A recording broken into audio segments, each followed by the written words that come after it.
costumes are right there. The costumes are right there. Danny's original shoes. Wasn't much in the way of costumes. He actually, and this book, The Secret Paris of the 30s, it's called, he used to pull that book out for many, many pieces that we made. Because it's fabulous, but it's Versailles, the photographer.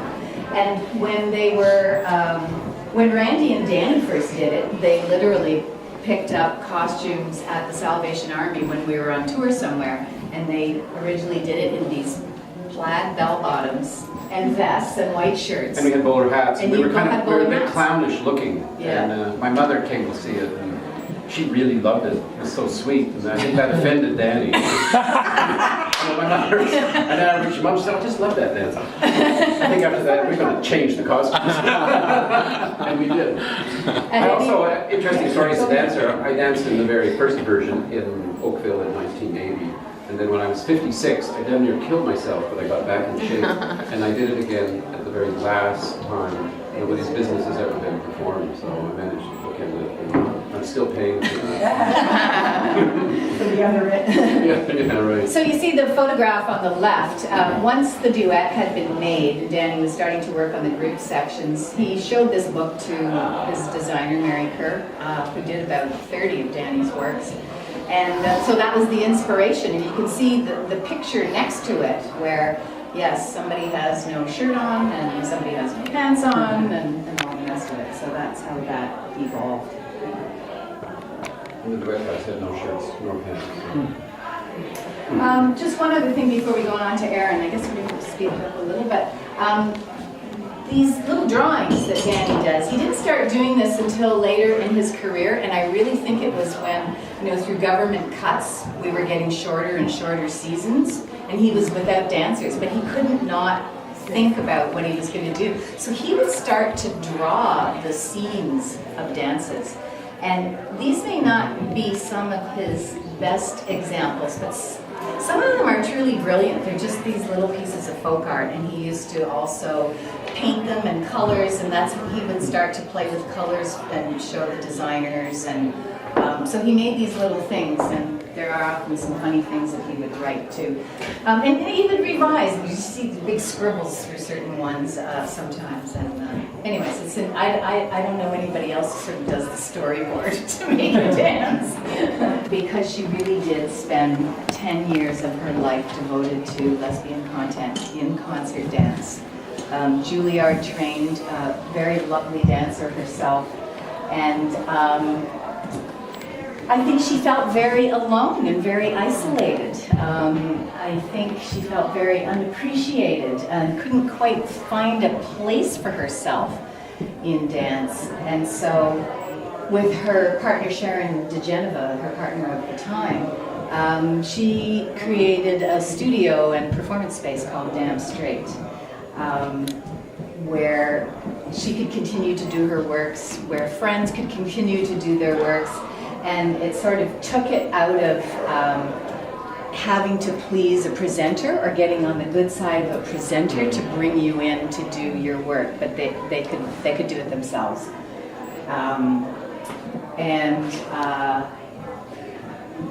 She was it was very frank, it was very out there, and I think like a lot of women who might be inclined to work in content like this, a number of them have fled to performance art and cabaret and burlesque and sometimes theater, which she also did. She worked a lot with theater directors, and she did a lot of work at Buddy's.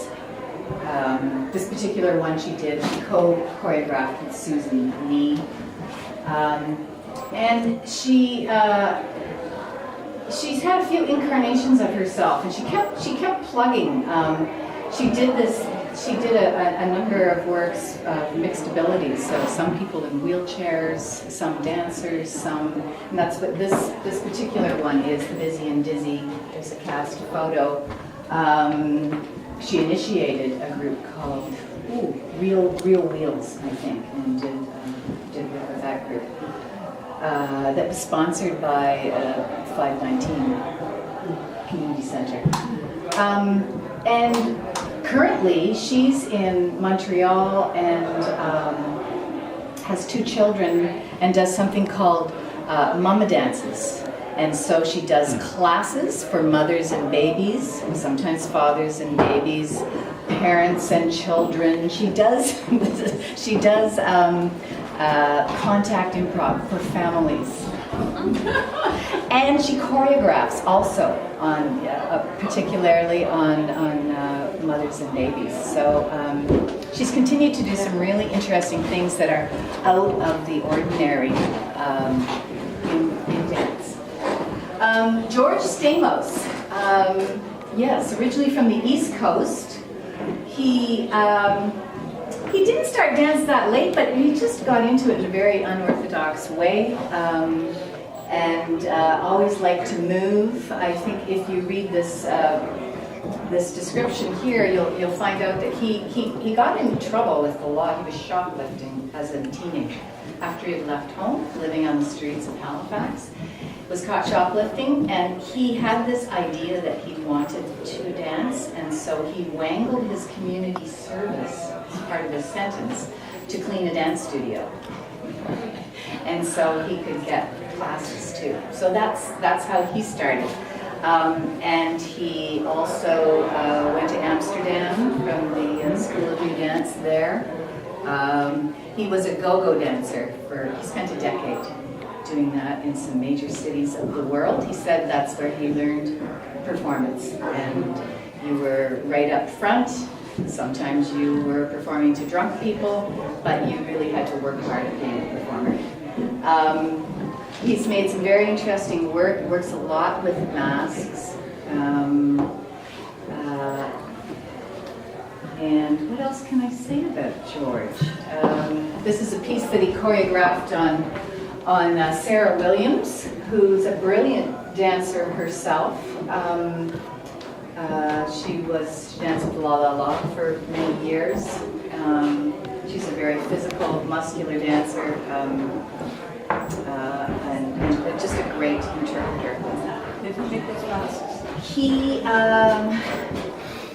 Yes, he did. But they're sort of augmented, purchased and augmented them as well, wrestling masks. He made the wig, attached 2 wigs together. What about the sweater there?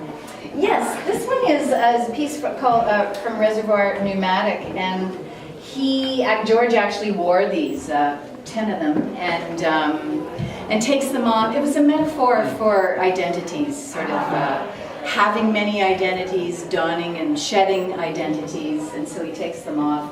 He actually put all the sweaters on, and then took them all off carefully, and then put them in a box and sent them to me. So when he danced, he took each one off individually? Yeah, he did. Yeah.